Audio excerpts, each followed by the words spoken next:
He built a legend on film, not favors. Then a pandemic deal rewrote the rules, and his loyalty. Projectors roared, phones lit up, contracts snapped shut. You won't see Christopher Nolan's studio alliances the same way again. Stay tuned. Number 1. Burbank 2020. A partnership measured in decades and tentpoles. Tenet just stress-tested theaters mid-pandemic, and the math looked brutal.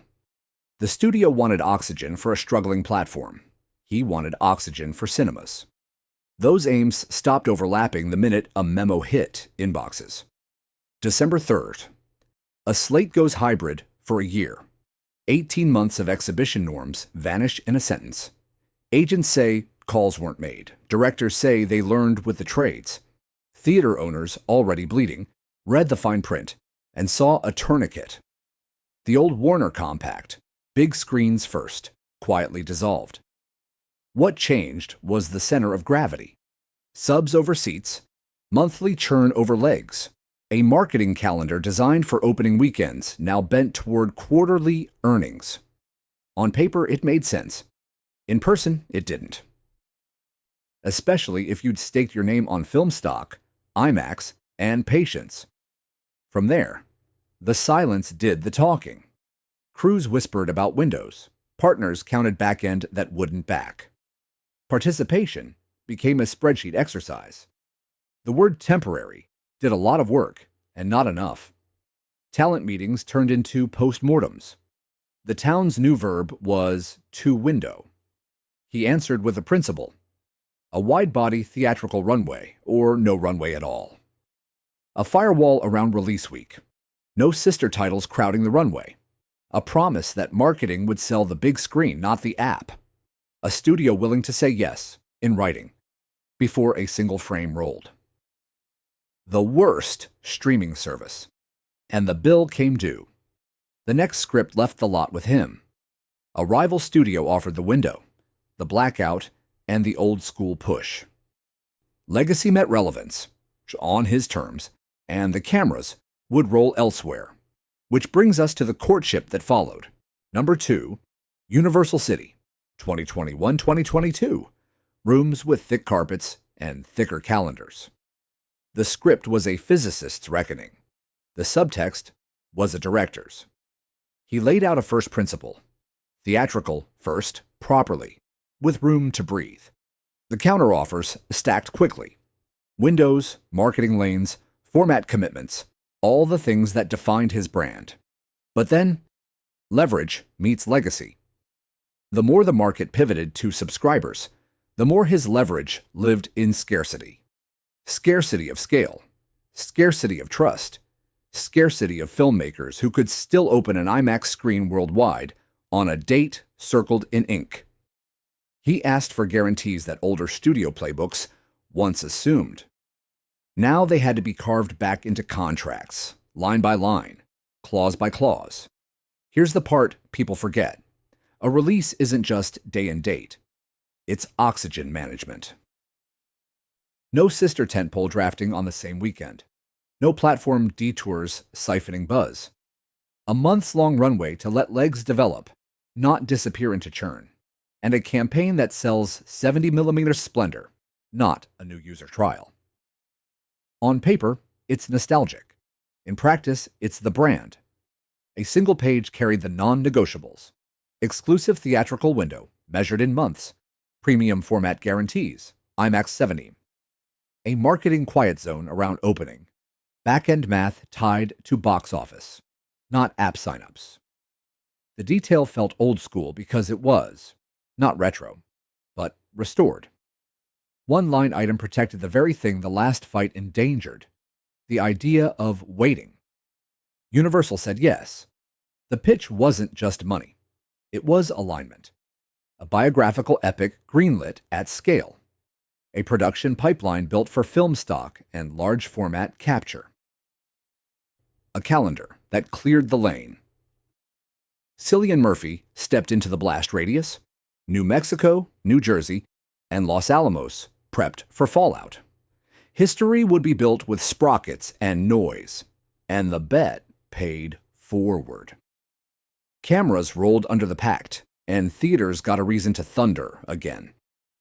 Awards season marked the scorecard later, but the real demonstration came first. Long lines, repeat viewings, a cultural moment measured in showtimes. Which brings us to the opening weekend face-off no one planned. Number 3, July 2023, a pink juggernaut and a physics epic sprint toward the same Friday. He'd locked the date months earlier, banking on spectacle, scale, and a clean runway for premium screens. Across town, a candy-colored marketing machine chose the same square on the calendar. 2 studios, 1 weekend, and only so many IMAX domes to go around. The math turned tactical. PG-13 versus R, 2 hours versus 3. Matinee velocity versus late show stamina. And the premium footprint, those giant format seats that define his brand, suddenly became a map of contested territories. Booking teams played Tetris with screen counts. Exhibitors weighed churn against legs, merch against mystique, memes against metal. Here's the part people forget. A head-to-head can fracture an opening or multiply it. One skewed to families and fashion. One to history and heat. The collision didn't cannibalize, it cross-pollinated. Double features trended. The internet named the mashup, then sold tickets for both. Memes did what 4-quadrant media plans used to do, for free. Vivid factual detail. Both films opened July 21st, 2023, sharing premium formats worldwide. 70mm and IMAX slots were rationed by territory, time, and print availability. From there, the numbers sang in different registers. One exploded into neon dominance. The other carved a marathon curve, long lines, repeat viewings, premium surcharges stacking into a slow hurricane. Cultural moment achieved without seeding the thesis. Theaters matter when an event feels earned, not dispatched as a thumbnail. And the bill came due in prestige. Awards calendars tilted his way. Guilds followed. The craft conversation recentered on celluloid, sound, and scale. The summer stunt became winter leverage, a date that could have reduced his window instead extended it, week by week, city by city. Which brings us to the creative trade he had refused to make, now paid back in statute and statute book. Number 4, Fallout and Fine Print, 2020-2021. The calls that didn't come and the checks that changed shape. Back-end used to be a promise. Now it needed a calculator, a lawyer, and a tolerance for churn. Public statements hit like flares. Private emails felt colder. The brand that sold patience suddenly sold immediacy, and every partner downstream had to do the new math. On paper, the fix was for 1 year. In practice, it rewired trust. Windows shrank. Bonuses drifted. Metrics moved off the box office and onto dashboards no one outside the building could audit. He built films to breathe over weeks. The model now prized signups this weekend. The contradiction wasn't abstract. It sat inside every shot framed for IMAX glass and every cue designed to vibrate a room. What changed was leverage. A filmmaker who could still open premium formats worldwide now had the rarest currency, a credible exit. Agencies sharpened pencils. Rival studios sharpened calendars. Legendary's co-financing headaches became the town's cautionary tale. The old handshake about theatrical first properly had to be chiseled back into clauses with names, dates, penalties. Vivid factual detail. On December 3rd, 2020, a 17-film slate shifted to simultaneous streaming altered theatrical for 1 year, collapsing exclusive windows across the board. From there, the silence did the talking. The word participation morphed into true-up. Profit points turned into litigable hypotheses. PR lines promised exceptions, but exhibitors heard triage.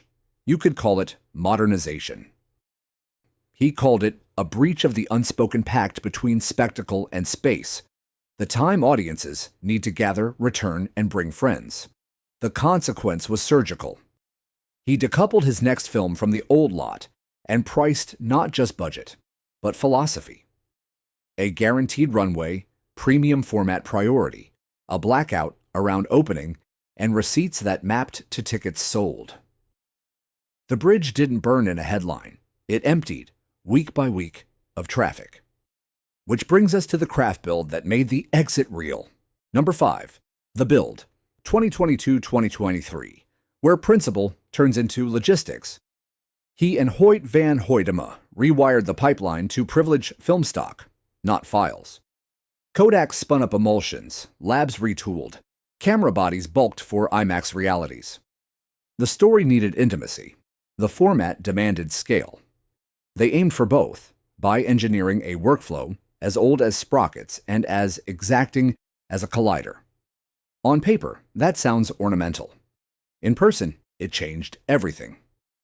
Blocking respected 65mm depth. Lighting respected highlight roll-off. Sound design respected rooms with bodies, not earbuds. They hunted locations that spoke in texture, labs, deserts, lecture halls, and recorded them with lenses that punished shortcuts. Practical effects replaced shortcuts. Physics replaced plugins. The set became a promise to exhibitors. Give us the biggest screen. We'll give you images that deserve it. Here's the part people forget. Premium capture is only half the battle. You need a supply chain that can move giant format prints, book scarce domes, and keep them booked for weeks. Exhibition partners cleared lanes. Projectionists revisited muscle memory. Ticketing apps displayed 70mm like a luxury badge. The campaign sold the experience, not an algorithm's thumbnail. Vivid factual detail. Oppenheimer was photographed on a mix of IMAX 65mm color and newly developed 65mm black and white, with a wide 70mm release footprint that required limited, carefully rationed premium prints. From there, the silence did the talking. Lines formed. Repeat viewings stacked. Word of mouth outran ad buys. The bigger the screen, the better the margins, not just for the film, but for theaters starving for premium surcharges and concessions. The model many called nostalgic, penciled out like a spreadsheet. The consequence was leverage, banked. Kraft validated the contract. The movie proved the bet, then weaponized it for awards season and beyond. A filmmaker, often called old-fashioned, had just made the newest argument in town. Scale is a feature, not a vibe.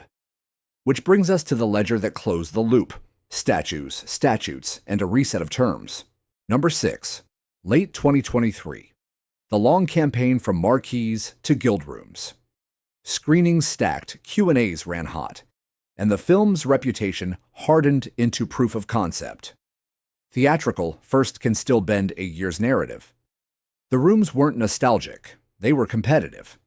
A summer phenomenon had to survive autumn scrutiny and winter ballots. Legacy was nice. Relevance paid the bills. But then, the debate shifted from sentiment to systems. Exhibition partners pointed to holdover strength. Programmers cited premium format sellouts as not a fluke, but design. Publicists mapped a path that emphasized craft over content wars, photochemical capture, large format negatives, spatial sound that punished small speakers. The message wasn't remember when. It was look what works right now. Here's the part people forget. Guild calendars are oxygen too.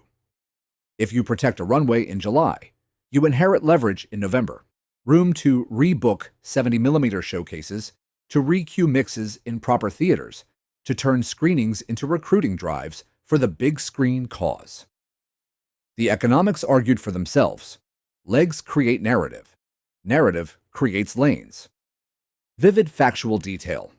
Oppenheimer's exclusive theatrical rollout in premium formats, IMAX 70mm, continued across late 2023, with carefully rationed print bookings extended by exhibitors to meet demand. From there, the silence did the talking. Rivals eyed the math. Studios eyed their slates. Exhibitors eyed their calendars. A filmmaker's old school demands now read like market logic. The trilogy of principles, window, premium, patience, wasn't romantic, it was a playbook. The consequence was simple and loud.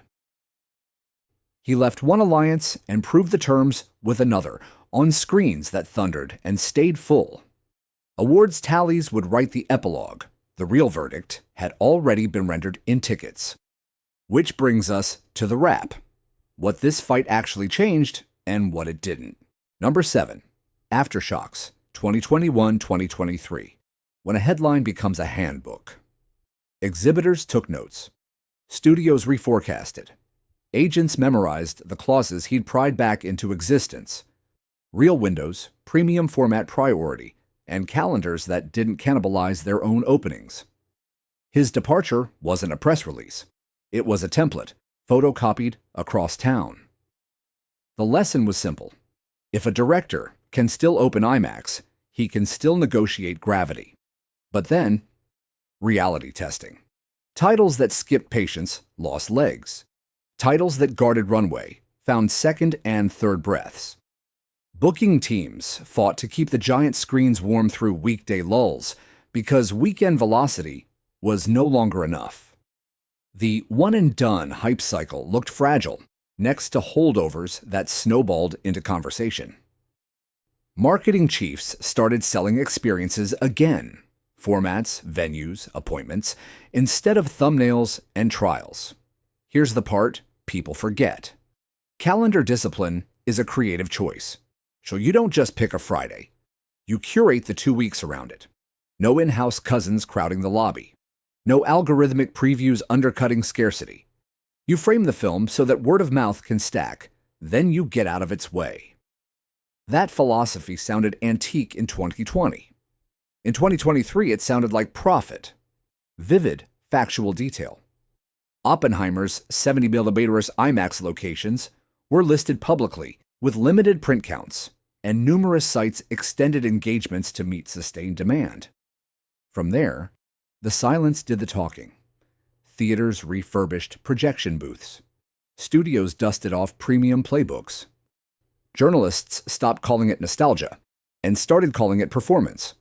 The craft talking points, film stock, large format capture, room-shaking sound turned into economic ones. Higher per cap, better concessions, repeat attendance. The numbers didn't just vindicate a stance, they funded it. The consequence reached back to the original split. He didn't just win an argument, he shifted a baseline. A filmmaker once framed as old-fashioned, now read like a market signal. Contracts bent, calendars moved, and the next round of negotiations started from his evidence, not his memory.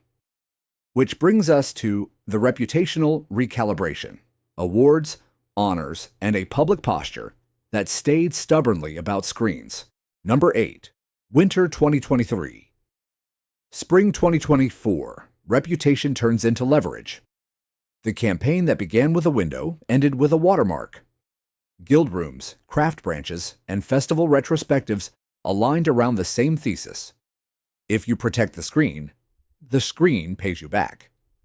Legacy wasn't the headline. Proof was.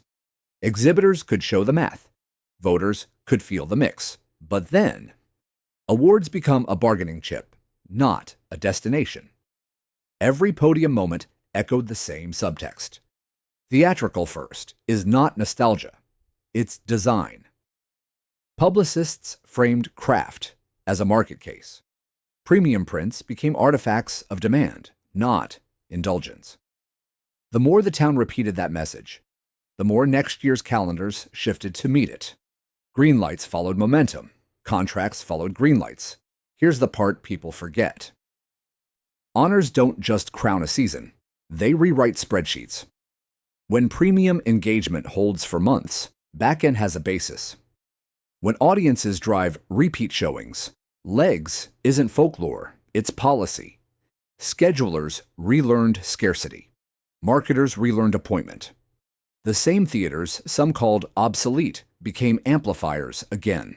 Ayo, that's not sentiment, that's margin. Vivid factual detail. Oppenheimer won 7 Academy Awards in 2024, including Best Director, after a premium-first theatrical run that extended across late 2023. From there, the silence did the talking. Rival campaigns cribbed the playbook, clear the lane, protect the formats, sell the room. Journalists stopped asking if film stock mattered and started asking when the next 70mm bookings would post. The center of gravity moved from dashboards to marquees, one sold-out engagement at a time. The consequence was posture. He didn't soften the principle, he standardized it. Meetings opened with window talk. Calendars were negotiated before budgets. Premium lanes were locked before casting news. The award hall didn't end the argument. It armed the next one.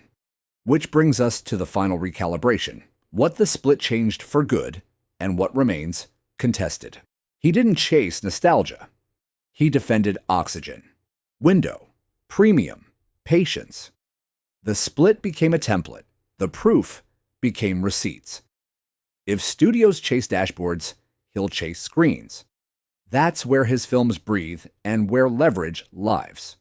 Which term would you fight for first? A real window, premium priority, or a cleared lane? Like, subscribe, and stick around for the next deep dive into how power rewrites release calendars.